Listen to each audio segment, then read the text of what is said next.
I have no choice but to start today with the brazen and immoral, not just willingness, but desire to hurt Americans from the newly in control of the House of Representatives Republican Party because they believe it will help them in 2024. Yesterday, I told you about a post that the failed former President Donald Trump made to his social media platform, Truth Social. Truth Social.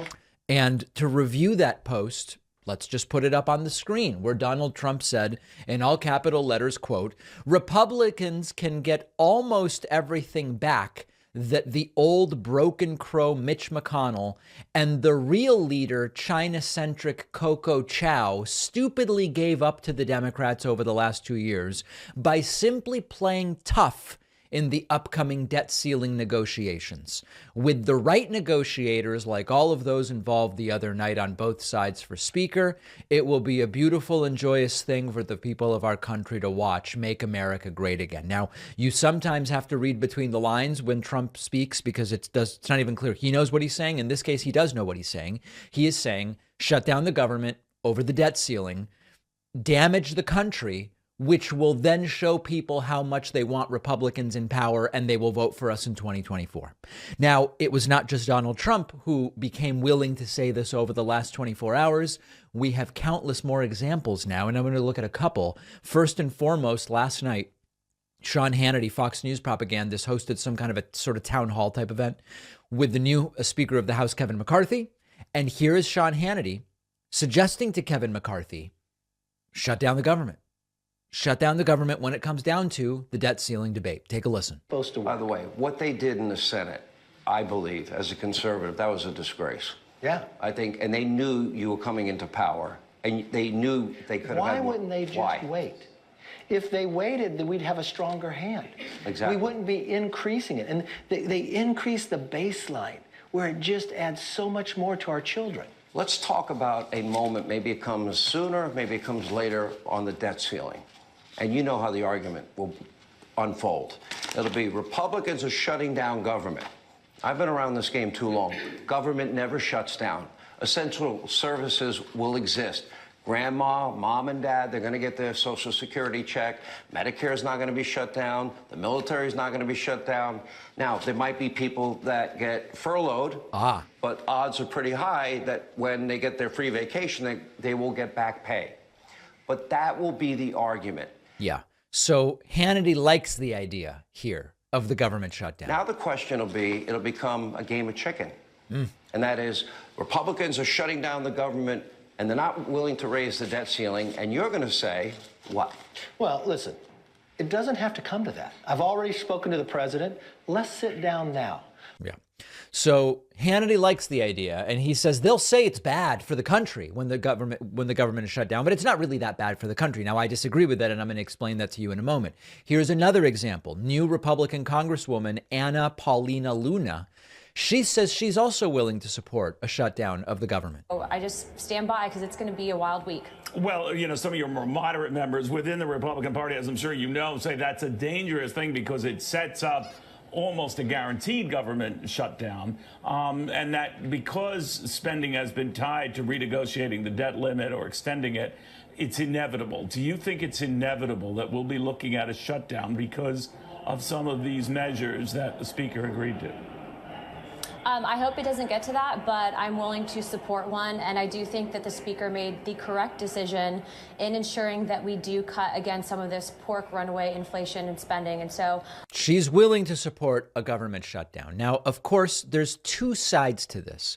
The first side of it is that for many of these Republicans, the government being shut down is a feature, not a bug, in the sense that, as I've told you many times before, many of these right-wingers want government doing as little as possible. And so for them, when they say, oh, the government shut down, that's great. As much as we can take off of the list of things that government is doing, that's a good thing. Now, often they can't come out and publicly say that. But privately, many of them love government shutdown because they don't want the government doing stuff. They still want their paychecks, by the way, but they don't want government doing stuff. But it is not true that when the government is shut down over the debt ceiling, it doesn't impact anything. Now, in a sense, Yes, in the immediate, people continue to get Social Security checks.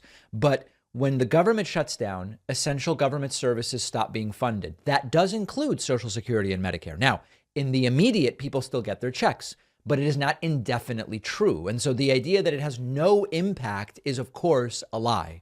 It can also lead to a slowdown in the economy. When the government shuts down, government contracts, government purchases are put on hold. Government employees are furloughed. Sometimes they get back pay, sometimes they don't. It can cause job losses and financial difficulties for the government workers, but also for the private sector businesses that rely on government spending. Now, again, some of these Republicans love that. Some of these Republicans think the government shouldn't do deals with private businesses. The government shouldn't be spending. The government shouldn't be doing. The government should be shut down. That's their default. That's very extreme. We're talking about those in the middle who say, well, I want the government open in principle, but it's not that bad if it's shut down. It really can be very, very bad. It raises the risk of a debt default, which can have more than dire consequences. A default can lead to an increase in interest rates, and that makes it more expensive for the government to borrow money, for individuals and businesses to borrow money as a result of that. All of these things, when they say there's no negative impact, what I think they're saying is, if we contrive this deliberately, but it only lasts a little while, we will reopen after we've made our political point before things get too bad. But that's an extraordinarily cynical approach to how you do politics. And the truth is that a government shutdown is bad for the American people in all sorts of different ways. It's irresponsible, it's reckless, and they are willing to do it. They don't have principles, or at least the principles they have are very different than the ones they publicly state.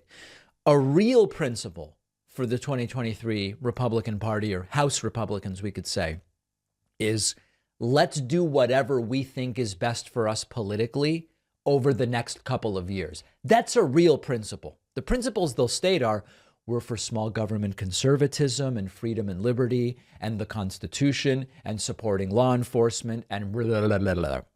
Every single one of those we've seen abandoned when they're no longer convenient. The real principle that they pledge allegiance to in an unwavering fashion is one they won't say out loud.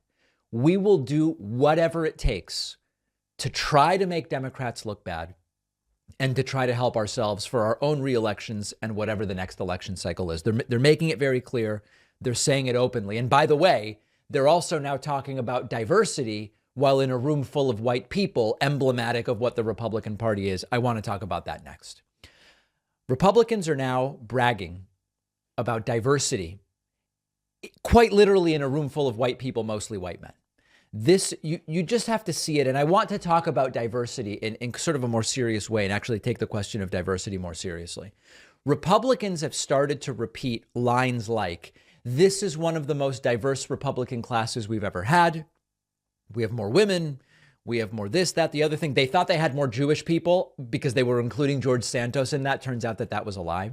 And during the event that they did yesterday with Fox News propagandist Sean Hannity, they talked about this issue of diversity a couple of times. I'm going to play a couple of clips for you. Here is Sean Hannity saying he loves seeing more diversity in the Republican Party. You know, Congresswoman, I've known you a long time.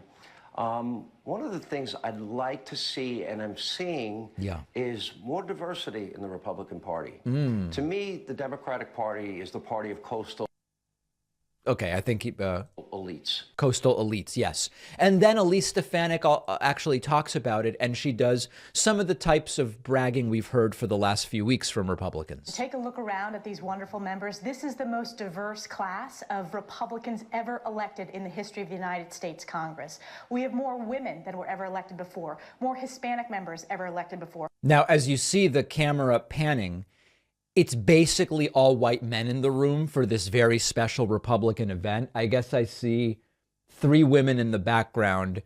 Someone pointed out that there's one guy that maybe is Hispanic, but okay, you get the point. More African-American members in modern history. This shows that our party is growing, and I will tell you, the America First agenda is a growing big tent agenda. We've never done better than we do today among Hispanic voters, and President Trump and House Republicans were a huge part of doing that. Okay, so there's a few things that we have to understand. First of all, when they talk about we're doing better than ever with a lot of these groups, when you start with such disastrous numbers, you really only have up as the direction that you can go. So I wouldn't read too much into that. But what these Republicans very much expose is that for them, this issue of diversity is checking a box. It's perfunctory. It's contrived. It's just something that they can say so that they can argue, hey, we also have different types of people here like the Democrats do. It's not organic. It doesn't stem from policy. It comes from who can we fleece? Because the entire movement is a scam. We exposed that 2 weeks ago. You can check out the segment, Modern Conservatism is a Scam. But the reality is that these aren't just boxes that you check. The makeup of political constituencies is a direct reflection of the policies or the perceived policies of those groups. And that's why this can very quickly become a fraught debate. First of all, it's not about we need the exact makeup in our elected officials of the population at large. You can never really achieve that because you can always say, hey, you know what? The population is 50.3% women. So we should have 50.3% women in the House of Representatives. Okay, all right, well, you could probably do that. Okay, here's the racial demographics of the country. They should be exactly represented in the House of Representatives. Okay, maybe you could do that. All right. Here's the percentage of the country that is immigrants. That should be exactly represented. Also, the percentage of people with a physical disability should be sexual orientation. It's extraordinarily difficult to have a perfect mirroring in our elected officials of every demographic alignment in the general population. That's not what this is about. I don't believe that's what the left is actually talking about. The important thing to note is that voter demographics that support political groups vary based on a lot of different factors. It can depend on the candidates that are running and how they appeal to different groups of people. It could depend on what the most important issues are. When national security and the economy maybe are the issues being emphasized, you're going to see a different demographic alignment than if the issues are, say, abortion and education, just for picking certain ones. But what we see is that overwhelmingly there is very little diversity in the Republican Party. Now, I know Trump does these events and he puts Blacks for Trump on the stage behind him, and it's all very stage managed, for lack of a better term. But roughly speaking, somewhere between 89 and 93% of Black voters vote for Democrats. 93% voted for Joe Biden based on exit polls. 78% of LGBT voters voted for Biden. 71% of Jewish Americans identify as or lean towards Democratic candidates. 66% of Hispanic or Latino voters voted for Biden. 66% of Asian American voters voted for Biden. 62% of naturalized citizens, people like me, voted for Joe Biden. 60% of those 18 to 29 voted for Joe Biden. 59% of disabled voters voted for Joe Biden. 55% of women. Okay, you're getting closer and closer to 50-50. Diversity isn't something you do to get it on record, where you go, hey, we got some Jewish folks like George Santos. Oh, he's not Jewish? All right, cross him off the list. But we've still got more Latino voters than we've had before. It's a reflection of policy. It's a reflection of policy. The way the Republican Party goes about it is, let's just see if we can find people who check certain boxes and convince them to vote for us, rather than let's develop a policy platform that will naturally attract different groups of voters. They're sort of going like top down rather than building from the bottom up.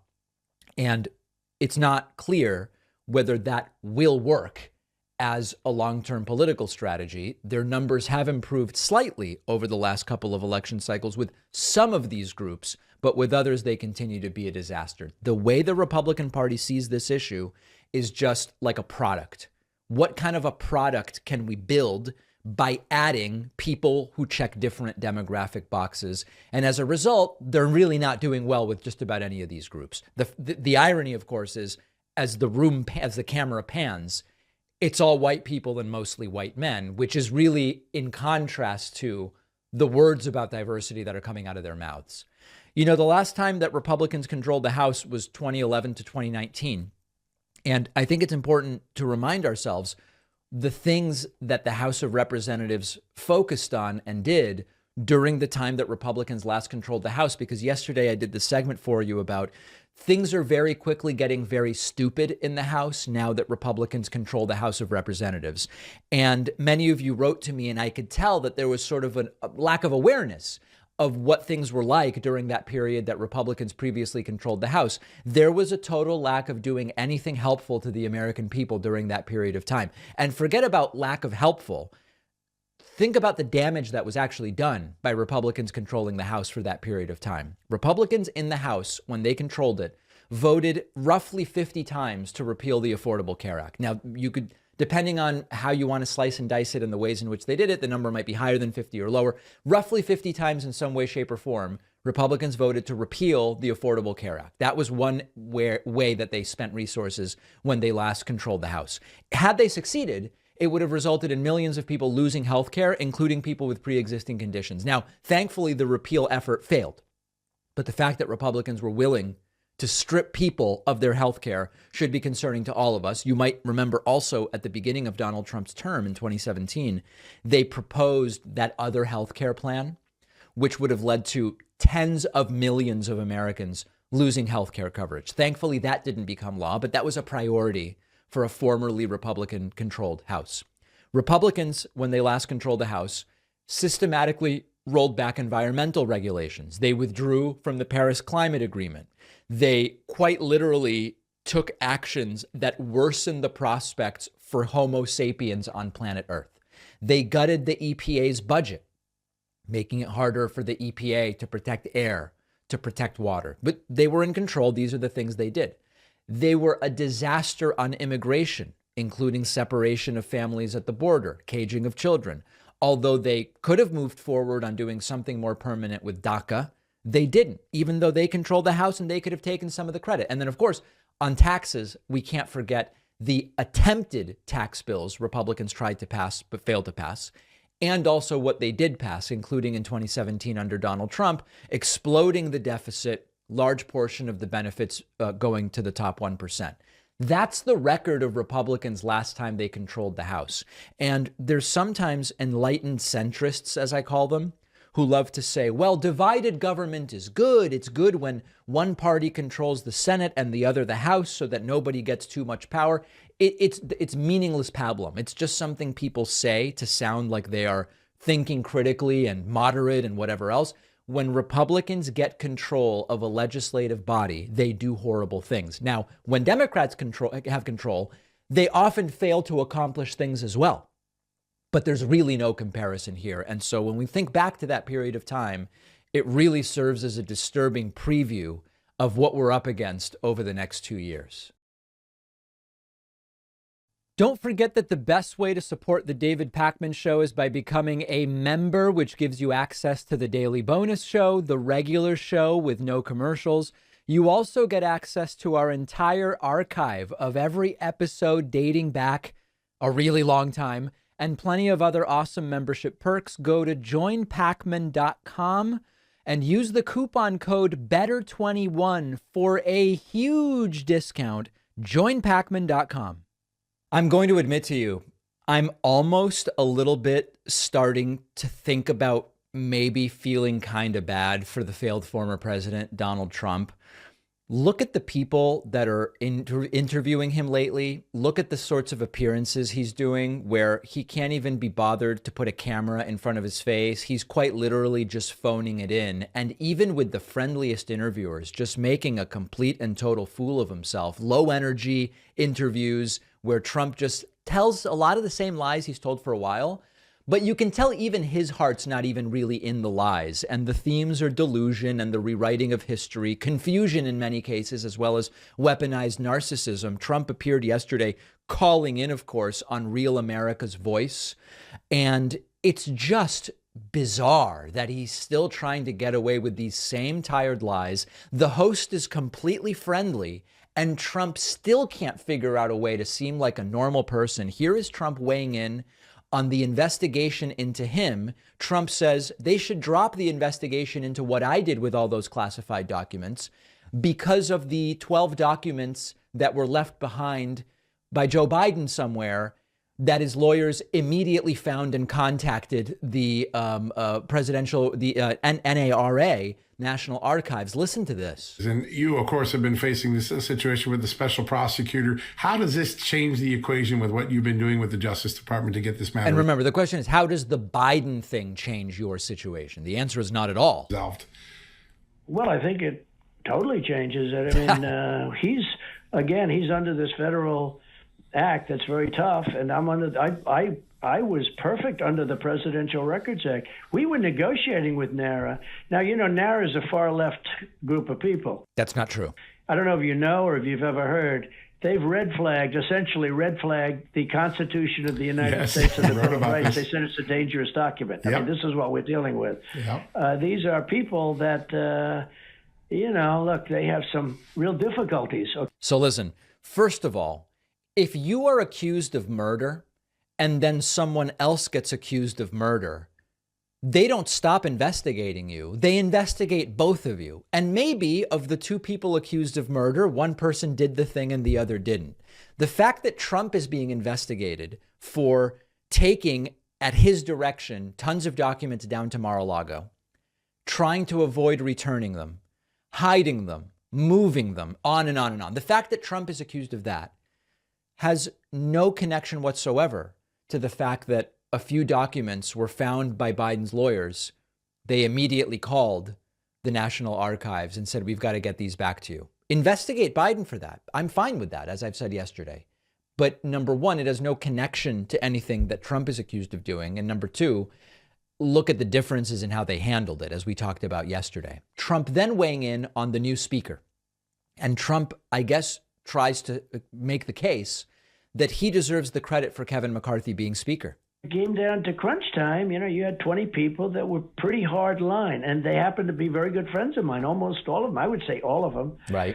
And I would make them calls. I mean, because I didn't like what was happening, John. It was starting to look a little bit chaotic. It was starting to look a little bit not good. You think? Right. And what happened is I started calling them, and I started getting people to agree with me and coming on board. Right.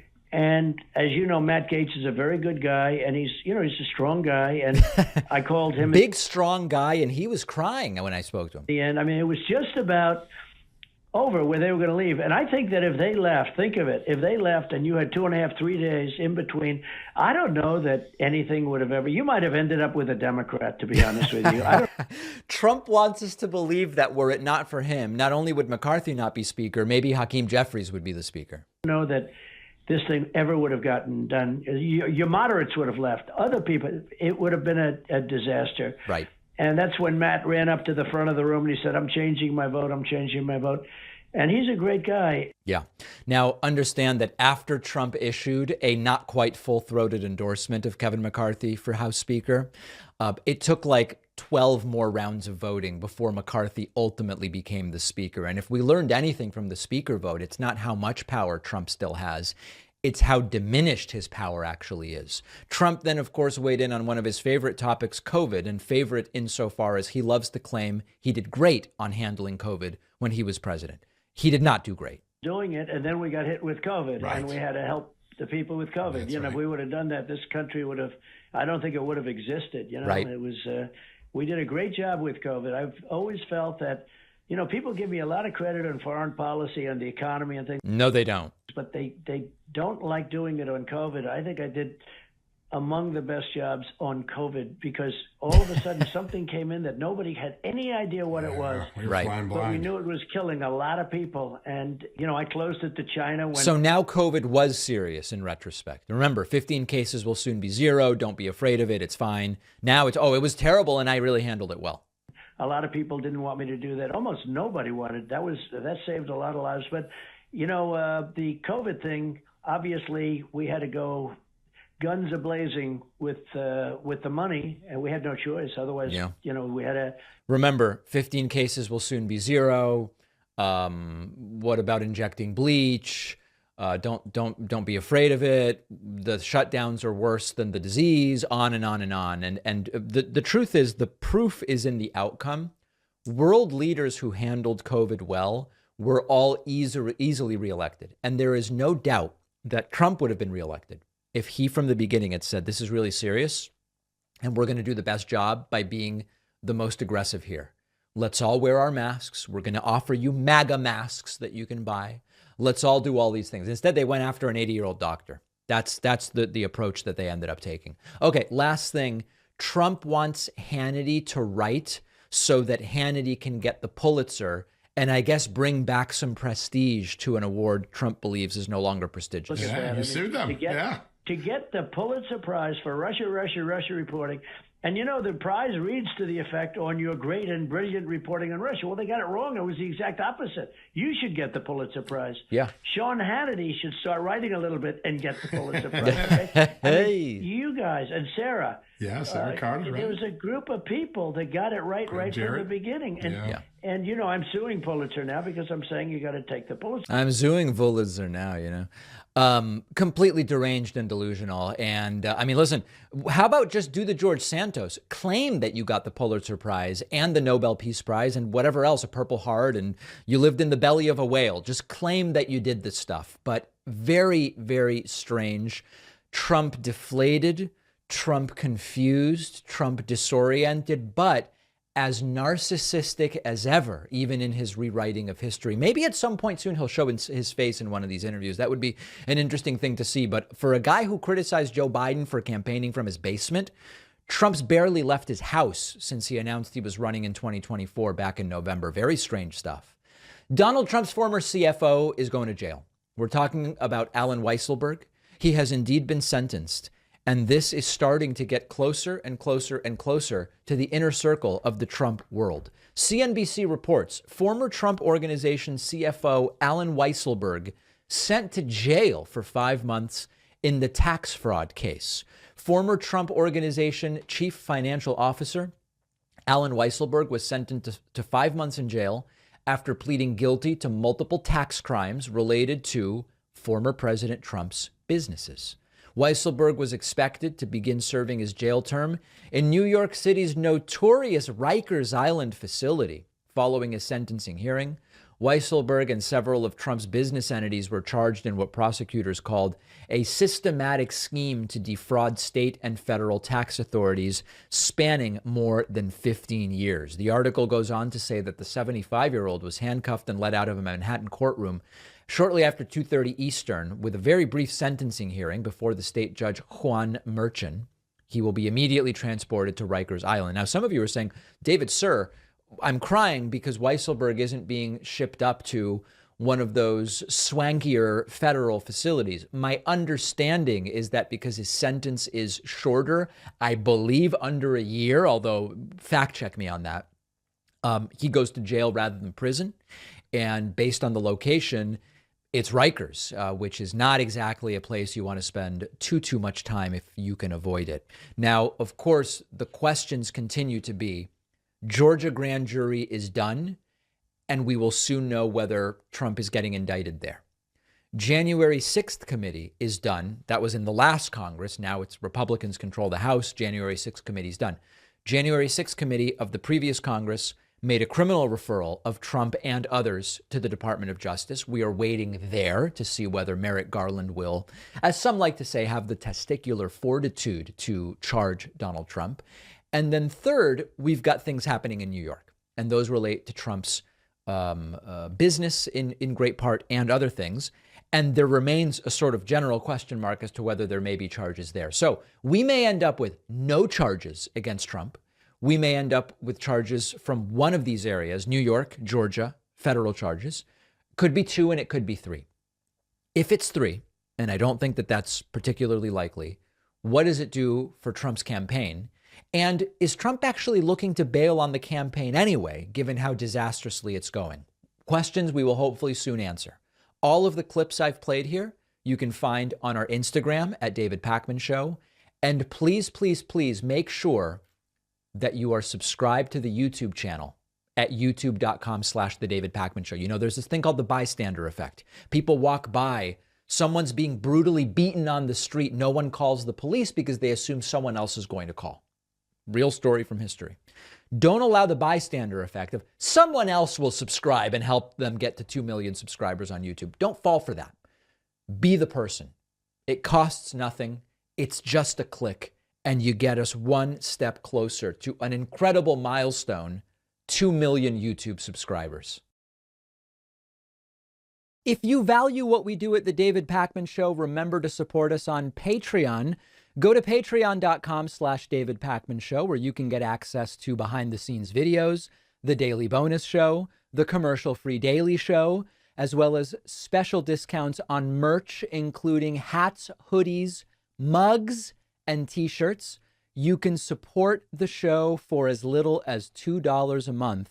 Check it out at patreon.com/David Pakman Show. So many of you wrote to me about anti-vaccine Diamond of Diamond and Silk fame dying of COVID. And everything we know right now does suggest she did die of COVID, although there are still remaining questions over this. Diamond and Silk were this duo of Trump supporters who became sort of well known because Trump promoted them and would sometimes invite them on stage. They were vehemently anti-vaccine. They also were confused about a lot of different issues, including the price of mangoes, as many of you know, but that's a completely different story.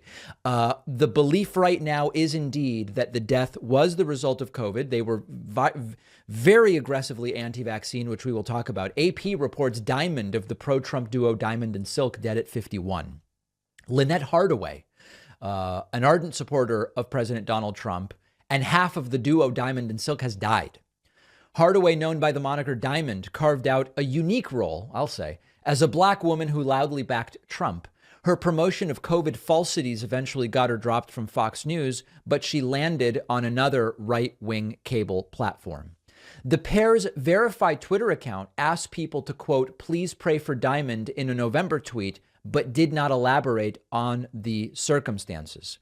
Newsweek reports, was Lynette Hardaway's cause of death COVID? What we know, what we don't. On Monday evening, the duo's Twitter page confirmed Hardaway had died, but asked for privacy and gave no information on the manner of death. The article goes on to say some social media users claimed Hardaway died from COVID, but it has not been confirmed by the family or her group page. Many of these claims are made on the basis of a report from the website Blavity, which now appears to be unavailable. Daily Beast reporter Will Sommer highlighted the tweet. I'm seeing claims that Diamond of Diamond and Silk, a COVID vaccine hater, died of COVID and was hospitalized for it. But the truth is her cause of death isn't clear yet. And the November claims that she had COVID came from a Blavity article that appears to have been deleted. MAGA supporter Diamond of Diamond and Silk has been hospitalized due to COVID, was reported in November, but that is based on that underlying report, which now is unclear as to its truth. What we do know is that Donald Trump put out a statement about the death of Diamond saying, quote, really bad news for Republicans and frankly, all Americans. Our beautiful Diamond of Diamond and Silk has just passed away at her home in the state she loves so much, North Carolina. Silk was with her all the way and at her passing. There was no better team anywhere or at any time. Diamond's death was totally unexpected. Probably her big and precious heart just plain gave out. Rest in peace, our magnificent Diamond. You will be greatly missed. Trump speculating about the cause of death as well. And as a reminder, here was their view about COVID vaccines. Yes, we do need to look at the community. Right. But what we don't need to happen is what happened with Africa. When Bill Gates and them took that vaccine to Africa, trying to vaccinate, they felt like stuff can start right there in certain parts of Africa. That's what we don't need to. You're not going to make black people the guinea pig for this here right here. We're not going to be your experiment. No. Or your project. Right. Not black Yes. folks. Today, Billy, yes. The Surgeon General was talking too. As a matter of fact, he was trending today. Listen, I tell us what we need to know. Yeah. But I always look at the underbelly of what's going on. That's the intuition in me. Yes. That's my intuitive counterpart. Yes. What are you about to do here? Right. Because what you're not going to do, you're not going to start vaccinating black folks. Right. And saying we have to have a vaccination card just to go to work. So you're not going to do that. And what it does is it'll start with us first. Right. All right. Anyway, I think you get the point. So listen. Unclear if she died of COVID. Today's voicemail is related to the death of Diamond. I take no pleasure in anyone's death, vaccinated or unvaccinated. I never have. Donald Trump Jr. and others claim people on the left want right-wingers to die of COVID or to die unvaccinated or vaccinated or whatever. That's absolutely insane. There is absolutely no evidence whatsoever that I take pleasure or hope for the death of any of these folks, whether it be Herman Cain or whoever else. If indeed it was a death from COVID and she was unvaccinated, that is a tragedy. It's a tragedy of weaponized disinformation. Although we know that against the new variants, the vaccine does not prevent transmission or infection. It does reduce the odds that you die. And it has likely saved tens of millions of people globally. And whatever the circumstances are of this death, although I found her political views disgusting and deplorable and contradictory to everything I stand for, I do not wish harm on anybody. And we will, I believe at some point, find out the truth about the death of Diamond.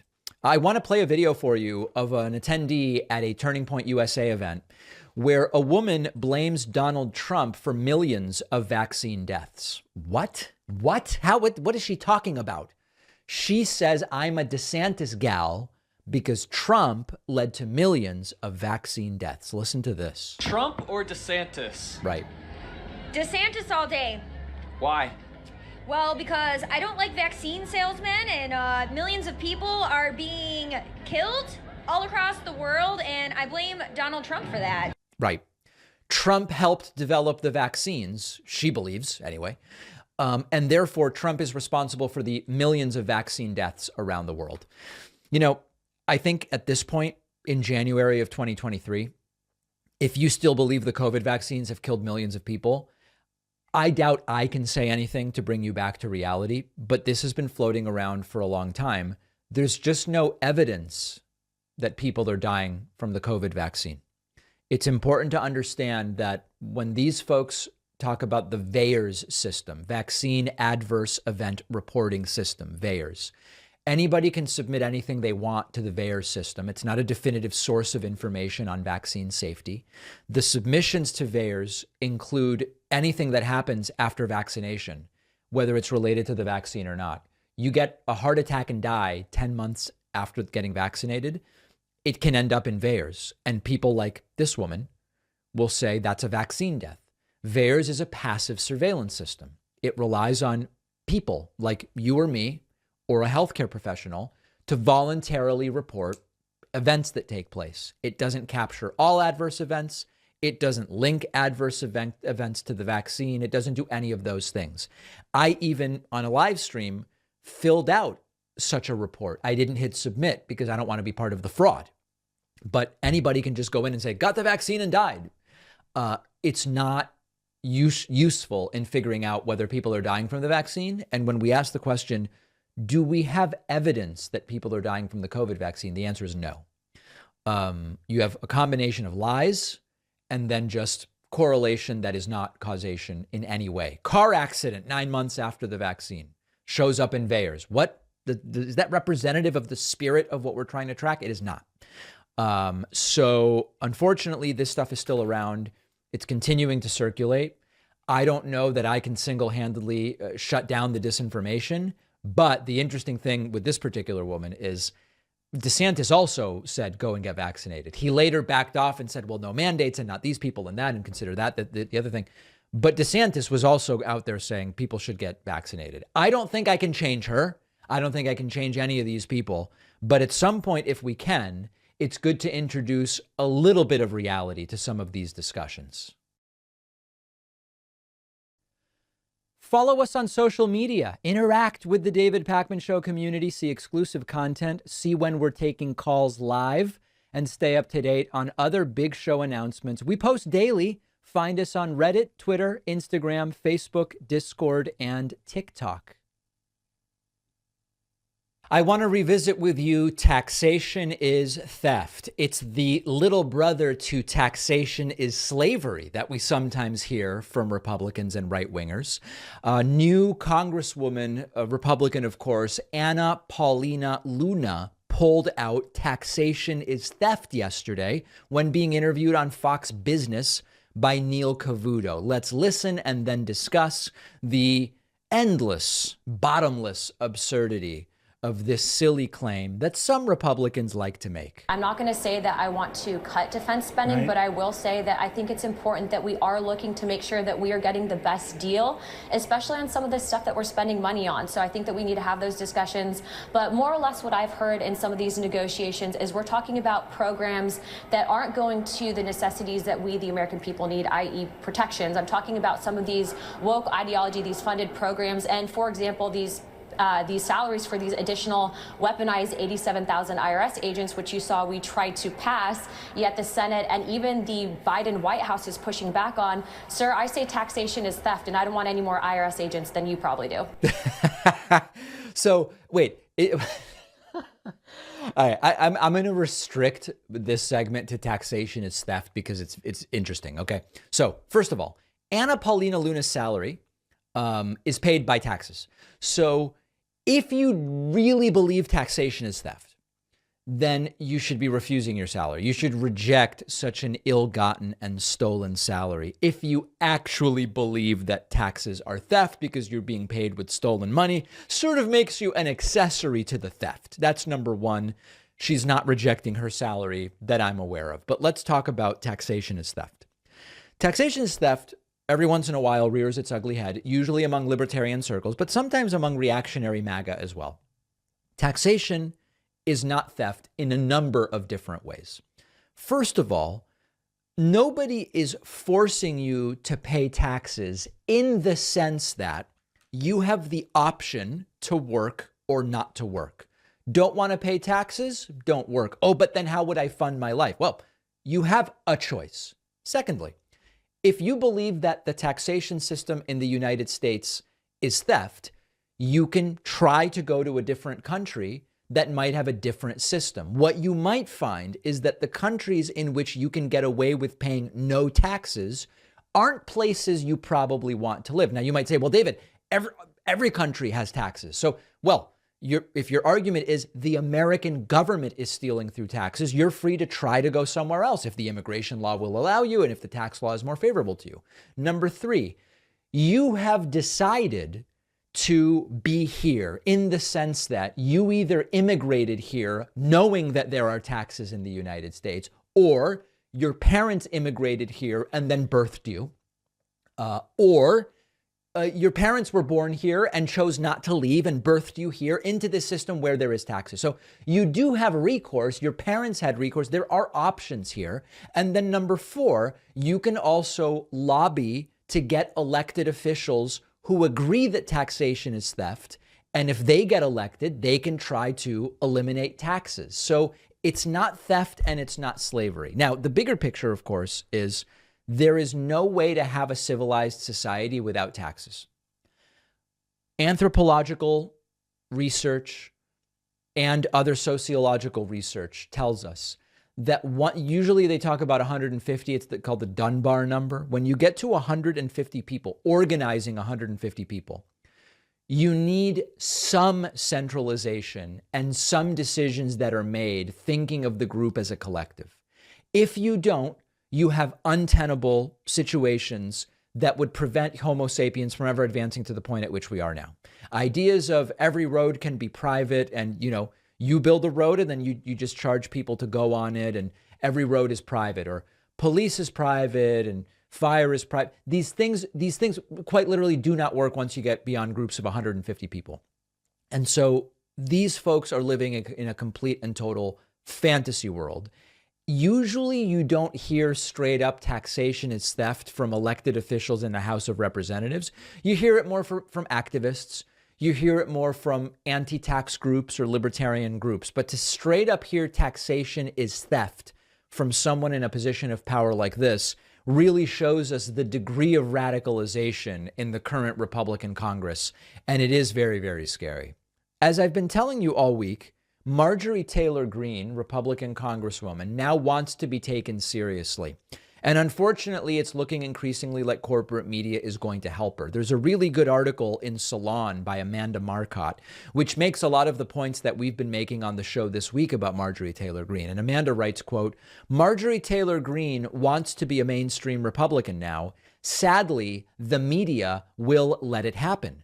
Greene is walking the path laid by the Tea Party, in which today's extremists become tomorrow's new GOP normal. This is a really good article, and it points out a few different things. One of them is that there's no real daylight between the two factions. In other words, the two factions we're talking about are the pro-Kevin McCarthy, pro-Trump people, and the anti-Kevin McCarthy, pro-Trump people. Remember, as I told you yesterday and the day before, you used to have pro and anti-Trump Republicans. The anti-Trump Republicans are still there, but now the pro-Trump Republicans have divided into two, the ones that wanted Kevin McCarthy to be speaker and the ones that did not. Amanda Marcotte writes in this article that there is a very good chance that corporate media is going to allow Marjorie Taylor Greene to rebrand herself in this way that she is trying to do. It's extraordinarily important that we not be fooled by this redemption tour of sorts that Marjorie Taylor Greene now is on. Her perspective is, now that Kevin McCarthy is speaker, I voted for the speaker, Republicans are in power, I can either go the way of being kind of one of these agitators like Lauren Boebert, who she's very much in a war with at this point in time, or I can be cozy with power. I can get back on committees, and that's very appealing to Marjorie Taylor Greene. She is clearly desperate for power, and part of this may even be starting to think about continuing to lobby to be Donald Trump's vice presidential running mate. The other thing, and this is not about, oh, everyone's a fascist. That's not what I'm saying. But when we think about authoritarianism and fascist wannabes and dictator wannabes, fascists will often do these rewriting of their own history, realignments, these sort of redemption tours, if you allow them to do it.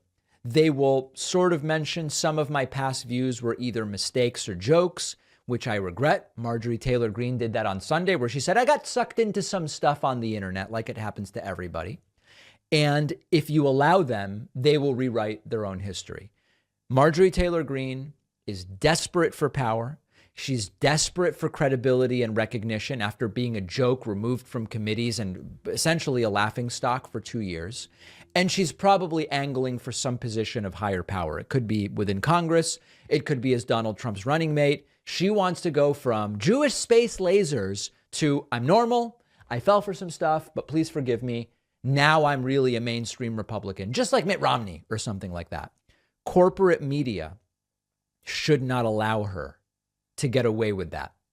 And I have been careful when we talk about George W. Bush. And I say, listen, if you put up a video of George W. Bush and you put up a video of Trump, obviously George W. Bush seems normal compared to Trump. But let's not allow his reputation to be rehabilitated when he did horrible things as president. And the media, corporate media, should not allow Marjorie Taylor Greene to get away with what she is very obviously trying to do. Like Amanda Marcotte writes, I'm worried they will let her get away with it, but let's hope it doesn't happen. One other note on Marjorie Taylor Greene. MyPillow, his real name is Mike Lindell. He's the CEO and founder of MyPillow. MyPillow seems to be turning on Marjorie Taylor Greene. And this is the continued rift within the pro-Trump wing of the Republican Party. And Pillow is not happy with Marjorie Taylor Greene over her vote for Kevin McCarthy and says she was probably bribed with some kind of promise for something. Take a listen to this. And you just think of this. I want you to think of this. Look when Matt Gaetz put this out, okay? And what, was it the 7th or 8th vote? Now think of this. If you did it right out of the gate, you got to think of this as marketing, guys. You know, if you did it right out of the gate, it's not going to fly. I think right now it's happening just the way it's going to unfold here. Yeah. Where does this end? It can only end with McCarthy giving in. It's not going to be the other way. And I'm telling you that. I know these guys. If they have made promises to the grassroots, they made promises to the people. Matt Gaetz is not going to break his promise, and neither. I'm very surprised that the one, I won't name her name, but it's Marjorie Taylor Greene, that she broke her promise. We're surprised I didn't name her name. Oh, I let it slip out. Now the media can say, Mike Lindell bashes Marjorie Taylor Greene. I just think that she, I mean, it's her choice, but obviously she was promised something. Yeah. So listen, people get promised stuff all the time. Pillow is not wrong that there's all sorts of horse trading and promises and debt negotiation. 100% that's the case. The message here, though, is when you've lost MyPillow, but you are pro-Trump, that is a serious rift. And of course, the hope is that this degrades and destroys the Republican Party from within. The most important aspect to this that I think it's important to refresh is that at no point were these 20 Republicans or the others, none of them at any point were primarily concerned with what is best for the American people. They were concerned with publicity. They were concerned with attention. Some of them were probably concerned with staying in Trump's good graces. They were concerned with all sorts of different things. What can I negotiate for myself? How can I seize power for myself? What was not on the list is what is best for the American people. It was not even a consideration. They turn on each other. They turn back. They're friends. They're enemies. You look at Dan Crenshaw. You look at Matt Gaetz. Are they with Trump? Are they not? They disagree here. They agree there. Whatever. But never does it enter into the calculus what is best for the American people here. And the proof continues to be presented in the reality that after they finally agreed on a speaker, after 15 votes and Kevin McCarthy took the gavel and the whole thing, the first thing they went to was repealing the funding bill for the IRS, which, by the way, they don't understand. They're confused about, and also has zero chance of even becoming a reality because the Senate's not going to repeal it. And if they tried to, Joe Biden would veto it. It's going nowhere. It's just a waste of time. The idea of, hey, what do the American people need? What might be useful to the American people? Why don't we look at healthcare and getting people healthcare? Why don't we look at education? Why don't we look at climate? Why don't we look at energy? Why don't we look at all these different... No, it's just, what about repealing the IRS thing, which we don't even understand? They do not care about the American people. And much like, we had these viral interviews, and Luke Beasley would do some for us at Trump events. He would ask people, what do you like the most about what Trump did?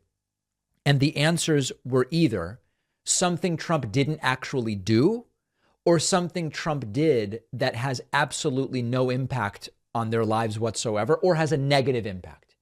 Give it 6 months now of Republican control in the House. Give it a year. And then we'll go out and interview these very same people and say, what has the Republican House done? It will either be things they haven't done, things they did that are damaging, or the third one that you're going to see is, well, they haven't been able to do anything because of Democrats in the Senate. That's going to be the explanation. We're ready for it. It's unfortunately very depressing. We have a voicemail number. That number is 219-2-DAVID-P. You're welcome to call anytime.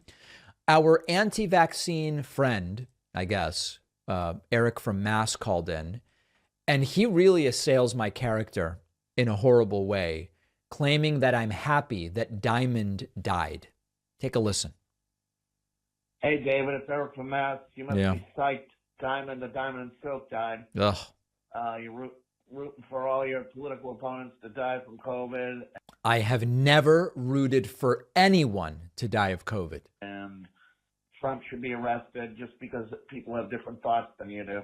I have never, ever said Trump should be arrested for any reason other than it appears he committed crimes. It's unbelievable. I mean, I don't know where you get off on this. I'd like you to do one thing. Do a video on any crime that Trump committed, but you can't, because you can't find one, because he didn't do anything. But you must be a happy day for you, buddy. We have done extensive videos on that. We talk, and again, the framing, a crime that Trump committed. People are innocent until proven guilty. So if I went on the air and said Trump should be convicted of X crime, people would rightly write to me and say, well, but David, you're innocent until proven guilty. He's got to be charged, and then you need a trial. But of course, there is significant evidence that Trump was criminally involved in the incitement of the riots, and that Trump's actions trying to overturn the results in Georgia, even though Joe Biden won, so that those electoral votes would be given to Trump, was also an extortive fraud. It is not up to me to determine that, though. It is up to the judicial system, and we will hopefully soon learn more about that. We've got a great bonus show for you today. Katie Porter is running for Senate. I think she's great. We're going to talk about it. Number 2, John Bolton now says he will run in 2024 if it's what's necessary to prevent Donald Trump from being president again. Interesting guy, that Bolton. Not a huge fan of his, I have to tell you. And Americans are piling up credit card debt at record rates, and it could prove very costly to the economy as well as to people's personal finances. We will talk about all of those stories and more on today's bonus show. Oh, the bonus show where you want to make money. Yeah. Everybody else that makes money to fund themselves is bad. In addition to that, tonight at 6 p.m. Eastern, 3 p.m. Pacific, we will have our first David Pakman Show Town Hall of 2023. I really want you to be there. We will be streaming it live on YouTube, Twitch, and Facebook. We will also be welcoming your calls. It's really you. At davidpakman.com/Discord. Discord is how we take the calls. I look forward to speaking with you. You can also just watch, even if you don't have a question for me, but it's going to be great, and we will see you then. Otherwise, back here tomorrow.